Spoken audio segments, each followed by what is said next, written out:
आमच्या पोलीस आयुक्त मुंबई लोहमार्ग यांच्या संकल्पनेतून आपण जीवन रक्षा अभियान किंवा मिशन झिरो डेथ हे अभियान आज रोजी राबवण्यात येत आहे।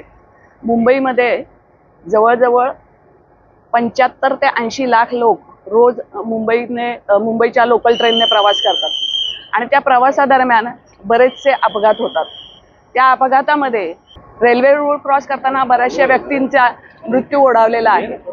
गेल्या 5 महिन्यातली आकडेवारी बघितली तर 151 दिवसात म्हणजे जानेवारी ते मे 2026 या दरम्यान 151 दिवसामध्ये जवळजवळ 1000 लोकांचा मृत्यू हा रेल्वे अपघातात झालेला आहे। त्यापैकी जवळजवळ 550 लोकांचा मृत्यू हा केवळ रेल्वे ट्रॅक क्रॉस करताना झालेला आढळून येतोय आणि त्यामुळं आम्ही या लोकांमध्ये जनजागृती करत आहोत की आपल्या घरचे लोक आपली वाट बघत आहेत। आपण त्यांच्या घरातला कमवती व्यक्ती आहात आणि आपला जीव जर सुरक्षित नसेल तर आपलं कुटुंब हे रस्त्यावर येऊ शकतं।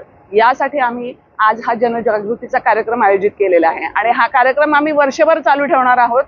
प्रत्येक महिन्याला आम्ही हा कार्यक्रम करणार आहोत, जेणेकरून जी लोकांच्या रेल्वे अपघातामध्ये मृत्यू होण्याची संख्या आहे ती कमी करण्यासाठी आम्ही रेल्वे पोलिसांच्या वतीने आमचा हा प्रयत्न असणार आहे। यामध्ये GRP, RPF आणि रेल्वे प्रशासन हे सर्वजण एकत्रित मिळून आम्ही हा प्रयत्न करत आहोत आणि त्यासाठी माझ्या लोकांना आव्हान हेच राहील की लोकांनी कृपा करून फुटओव्हर ब्रिजेसचा वापर करा, एस्केलेटर्सचा वापर करा, सबवेचा वापर करा, परंतु कृपा करून रेल्वे रूळ ओलांडू नका आणि आपला जीव धोक्यात घालू नका।